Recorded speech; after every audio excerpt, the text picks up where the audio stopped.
Hello everyone, स्वागत है आप सभी का एक और नई वीडियो में। तो आज के इस वीडियो में हम देखेंगे जीके जीएस के महत्वपूर्ण प्रश्नोत्तर।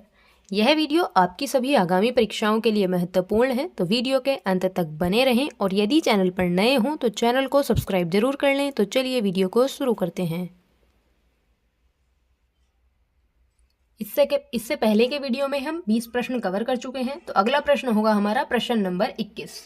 तो प्रश्न है, उत्तर वैदिक काल में निम्नलिखित में से किस पशु का स्थान समाज में सबसे प्रतिष्ठित था? तो प्रश्न का सही जवाब होगा गाय। प्रारंभिक उत्तर वैदिक काल के दौरान गाय को सबसे मूल्यवान संपत्ति माना जाता था और पशुपालन उनका प्रमुख व्यवसाय था। उस समय पशुपालन उनका प्रमुख व्यवसाय था और उस समय का समाज पितृसत्तात्मक था। ऋग्वैदिक काल में गाय को गोधन या फिर गाय का धन कहा जाता था। क्या कहा जाता था? तो गोधन या फिर गाय का धन कहा जाता था ऋग्वैदिक काल में गाय को। नेक्स्ट है प्रश्न नंबर 22। कौन सा वर्ण 4 जाने माने वर्णों में से चौथे स्थान पर था? प्रश्न है, कौन सा वर्ण 4 जाने माने वर्णों में से चौथे स्थान पर था? तो प्रश्न का सही जवाब है शूद्र, ऑप्शन नंबर ए। बात करें वर्ण व्यवस्था की, तो वर्ण व्यवस्था के तहत 4 वर्ण इस प्रकार हैं। पहला ब्राह्मण, वेदों का अध्ययन अध्यापन करना, यज्ञ करना, ये सब ब्राह्मण के कार्य थे। फिर क्षत्रिय, जो कि युद्ध करना, लोगों की रक्षा करना क्षत्रिय का कार्य था। उसके बाद वैश्य, यानी कि खेती बाड़ी करना, व्यापार करना, मवेशियों की देखभाल करना इत्यादि कार्य। और बात करें शूद्र की, तो अन्य तीनों वर्णों की सेवा करना। नेक्स्ट है प्रश्न नंबर 23। सामवेद को भारतीय डैश के प्राथमिक स्रोतों में से एक माना जाता है। सामवेद को भारतीय डैश के प्राथमिक स्रोतों में से एक माना जाता है। तो प्रश्न का सही जवाब है ऑप्शन नंबर डी, संगीत और कला में। भारतीय परंपरा में कुल 4 वेद हैं, जिसमें ऋग्वेद, यजुर्वेद, सामवेद और अथर्ववेद आते हैं। और इन वेदों के केंद्रीय विषय निम्न हैं, जैसे कि ऋग्वेद को ईश्वर की महिमा, यजुर्वेद बलिदान विधि और सामवेद संगीत और अथर्ववेद औषधियों से संबंधित है। अथर्ववेद औषधियों से संबंधित है। नेक्स्ट है प्रश्न नंबर 24। वर्ण व्यवस्था को सही ठहराने के लिए प्राचीन भारत के ब्राह्मणों द्वारा ऋग्वेद के किस सूक्त का प्रयोग किया गया था? तो प्रश्न का सही जवाब होगा पुरुष सूक्त, ऑप्शन नंबर सी। ऋग्वैदिक काल में भारतीय समाज प्रारंभ में 3 वर्णों में विभाजित था, जिन्हें ब्राह्मण, क्षत्रिय, वैश्य कहा जाता था। आगे चलकर इसमें एक चौथा वर्ण शूद्र जोड़ा गया था और ऋग्वेद के 10वें मंडल के पुरुष सूक्त में पहली बार शूद्र वर्ण का उल्लेख मिलता है। और पुरुष सूक्त में वर्ण विभाजन को धार्मिक अनुष्ठानिक आधार पर सही ठहराने की कोशिश की गई है। नेक्स्ट है प्रश्न नंबर 25। निम्नलिखित में से किस देवता को ऋग्वेद में किलों को तोड़ने वाले के रूप में जाना जाता है? तो प्रश्न का सही जवाब है Indra, option number B. Indra को ऋग्वेद में किलों को तोड़ने वाला देवता माना जाता है और इंद्र को ही पुरंदर के नाम से भी जाना जाता है। इसके अलावा इन्हें देवताओं का राजा, यानी कि इंद्र को देवताओं का राजा और स्वर्ग का स्वामी भी कहा जाता है। किसे? इंद्र को। नेक्स्ट है प्रश्न नंबर 26। निम्नलिखित वेदों में से किसे ब्रह्म वेद के नाम से जाना जाता है? ब्रह्म वेद के नाम से किसे जाना जाता है? तो अथर्ववेद को, ऑप्शन नंबर डी। वेद प्राचीन भारत के धर्म ग्रंथ हैं और इनकी संख्या 4 है। ऋग्वेद, यजुर्वेद, सामवेद और अथर्ववेद। चारों वेदों में से अथर्ववेद जो है वो सबसे नवीन वेद है, सबसे नया वेद है। और ऋग्वेद यह सबसे प्राचीन वेद है। इस वेद में 10 मंडल, 1028 सूक्त और लगभग 10,580 रचनाएं हैं। फिर यजुर्वेद के 2 भाग हैं, जिसमें शुक्ल यजुर्वेद और कृष्ण यजुर्वेद आते हैं। और यज्ञ संबंधी विधि विधान यजुर्वेद से ही संबंधित हैं। नेक्स्ट है प्रश्न नंबर 27। निम्नलिखित यज्ञ में कौन सा घोड़े के बलिदान से संबंधित है? तो प्रश्न का सही जवाब है अश्वमेघ यज्ञ। अश्वमेघ यज्ञ घोड़े के बलिदान से संबंधित है। अश्वमेघ यज्ञ का प्राचीन काल के वैदिक यज्ञों में प्रमुख स्थान था और अश्वमेघ शब्द में अश्व शब्द का अर्थ है घोड़ा तथा मेघ शब्द का अर्थ है बलि। नेक्स्ट है प्रश्न नंबर 28। भारत में वैदिक काल की अवधि कब तक चली? तो प्रश्न का सही जवाब है ऑप्शन नंबर ए, 1500 से 600 ईसा पूर्व। भारत में वैदिक काल की अवधि 1500 ईसा पूर्व से 600 ईसा पूर्व तक मानी जाती है और वैदिक काल को वैदिक युग भी कहा जाता है। भारत में वैदिक काल की शुरुआत सिंधु घाटी सभ्यता के बाद हुई थी और वैदिक काल को दो भागों में बांटा जाता है। पूर्व वैदिक काल जिसकी अवधि 1500 से 1000 ईसा पूर्व मानी जाती है और उत्तर वैदिक काल की अवधि 1000 ईसा पूर्व से 600 ईसा पूर्व मानी जाती है। नेक्स्ट है प्रश्न नंबर 29। शुरुआत में मगध महाजनपद की राजधानी निम्नलिखित में से कौन सी थी? मगध महाजनपद की राजधानी थी Rajagriha, option number B. Magadha महाजनपद की प्रारंभिक राजधानी राजगृह थी और यह आधुनिक बिहार के राजगीर में है। मगध के राजा बिंबिसार ने राजगृह का निर्माण कराया था तथा इसे अपनी राजधानी बनाया था। मगध के बाद अजातशत्रु ने भी राजगृह को ही अपनी राजधानी बनाया था और मगध की एक और राजधानी पाटलिपुत्र थी जिसे अब पटना के नाम से जाना जाता है। नेक्स्ट है प्रश्न नंबर 30। महाजनपद युग के दौरान उज्जैन की राजधानी थी। उज्जैन की राजधानी क्या थी महाजनपद युग के दौरान? तो अवंती थी, ऑप्शन नंबर बी अवंती थी महाजनपद युग के दौरान उज्जैन की राजधानी। अवंती प्राचीन भारत का एक महाजनपद था जो वर्तमान में मालवा क्षेत्र में आता है। कहाँ? मालवा क्षेत्र में। और विंध्य पर्वत के कारण से यह जिला दो भागों में बटा हुआ था। उत्तरी भाग की राजधानी उज्जैन थी और दक्षिणी भाग की राजधानी महिष्मती थी। फिर है उज्जैनी को अवंतिकापुरी के नाम से भी जाना जाता है और उज्जैन में भगवान शिव के 12 ज्योतिर्लिंगों में से एक महाकाली मंदिर है। तो महाजनपद युग के दौरान उज्जैन राजधानी थी अवंती की।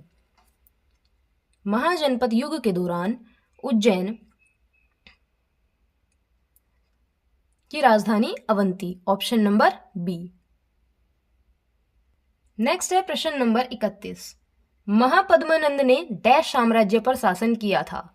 महापद्मानंद ने शासन किया था मगध पर, ऑप्शन नंबर डी। ऑप्शन ऊपर नीचे हो गए हैं। Option number D Magadh. Mahapadmananda Magadh का पहला नंदवंश का राजा था जिसने नंदवंश की 344 ईसा पूर्व से 324 ईसा पूर्व के बीच स्थापना की थी और पुराणों में उसे अखिल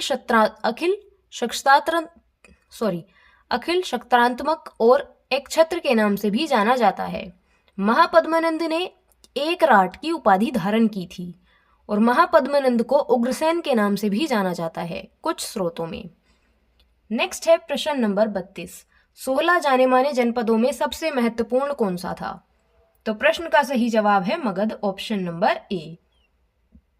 ऑप्शन नंबर ए। फिर है 16 महाजनपद और उनकी राजधानियां। काशी, वाराणसी, कौशल, श्रावस्ती, अंग, चंपा, मगध, राजगृह या ग्रीवरज, कुरु, इंद्रप्रस्थ, कंबोज की राजधानी हाटक या राजपुर, अश्मक की राजधानी पोतना या फिर पोटली, वज्जी की राजधानी वैशाली, अवंती की राजधानी दक्षिणी महिष्मती या फिर उत्तरी उज्जैनी, गांधार की राजधानी तक्षशिला, शूरसेन की राजधानी मथुरा और मत्स्य की राजधानी विराटनगर। पांचाल की राजधानी थी उत्तरी पांचाल, अहिच्छत्र, दक्षिणी पांचाल, काम्यपल्य। मल्ल की राजधानी थी कुशीनगर तथा पावा और चेदी की राजधानी थी शुक्तिमती और वत्स की राजधानी थी कौसाम्बी। वत्स की राजधानी थी कौसाम्बी। नेक्स्ट है प्रश्न नंबर 33। सूरसेन महाजनपद की राजधानी कहाँ थी? सूरसेन महाजनपद की राजधानी थी मथुरा में, ऑप्शन नंबर डी।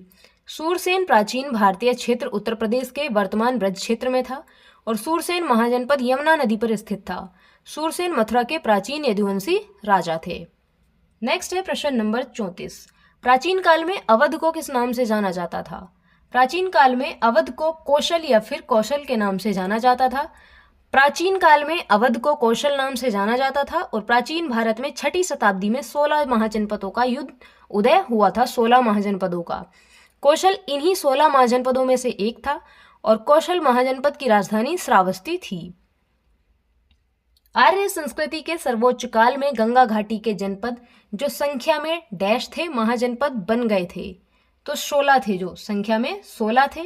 प्राचीन भारत के 16 महाजनपदों के बारे में जानकारी का स्रोत बौद्ध धर्म का ग्रंथ अंगुतर निकाय है। प्राचीन भारत के 16 महाजनपद निम्नलिखित हैं: अंग, मगध, काशी, वज्जी, वत्स, अवंती, कौशल, पांचाल, मल्ल, कुरु, चेदी, कंबोज, मत्स्य, सूरसेन, गांधार और अश्मक। नेक्स्ट है प्रश्न नंबर 36। बिंबिसार निम्नलिखित राजवंशों में से किसके संस्थापक थे? बिंबिसार निम्नलिखित राजवंशों में से किसके संस्थापक थे? तो हर्यक वंश के संस्थापक थे। बिंबिसार ने हर्यक वंश की स्थापना की थी और इनका शासनकाल लगभग 544 से 492 ईसा पूर्व तक रहा था। बिंबिसार ने ग्रीवरज या फिर राजगृह को अपनी पहली राजधानी बनाया था और उन्होंने अंग राज्य पर कब्जा किया था। बिंबिसार के पुत्र का नाम अजातशत्रु था। नेक्स्ट है प्रश्न नंबर 37। निम्नलिखित में से कौन सा जैन धर्म का एक संप्रदाय है? जैन धर्म का एक संप्रदाय है Digambar, option number B. Digambar Jain धर्म का एक संप्रदाय है। जैन धर्म के दो प्रमुख संप्रदाय हैं जो कि दिगंबर और श्वेतांबर हैं। दिगंबर संप्रदाय के अनुयायी वस्त्र नहीं पहनते हैं। महावीर स्वामी को जैन धर्म का संस्थापक माना जाता है और महावीर स्वामी जैन धर्म के 24वें तीर्थकर थे। जैन धर्म के प्रथम तीर्थकर ऋषभदेव हैं और दिगंबर संप्रदाय के अनुयायी मोक्ष प्राप्ति के लिए नग्न रहते हैं। नेक्स्ट है प्रश्न नंबर 38। निम्नलिखित धर्मों में से किस धर्म से दिलवाड़ा मंदिर संबंधित है? तो जैन धर्म से संबंधित है। दिलवाड़ा मंदिर राजस्थान राज्य के सिरोही जनपद के माउंट आबू पर स्थित है और दिलवाड़ा मंदिर 5 मंदिरों का एक समूह है। दिलवाड़ा मंदिरों का निर्माण 11वीं से 13वीं शताब्दी के मध्य चालुक्य राजवंश शासनकाल में हुआ था। नेक्स्ट है प्रश्न नंबर 39। जैन धर्म के अंतिम तीर्थकर कौन थे? जैन धर्म के अंतिम तीर्थकर थे Mahavir Swami, option number A. Rishabhdev Jain धर्म के प्रथम तीर्थकर थे और अनंतनाथ जैन धर्म के 14वें तीर्थकर थे और पार्श्वनाथ जैन धर्म के 23वें तीर्थकर थे। Most important तीर्थकर। नेक्स्ट है प्रश्न नंबर 40। 6वीं शताब्दी ईसा पूर्व के प्रारंभ में भगवान महावीर का जन्म निम्नलिखित में से किस स्थल पर हुआ था? तो प्रश्न का सही जवाब है वैशाली, ऑप्शन नंबर सी।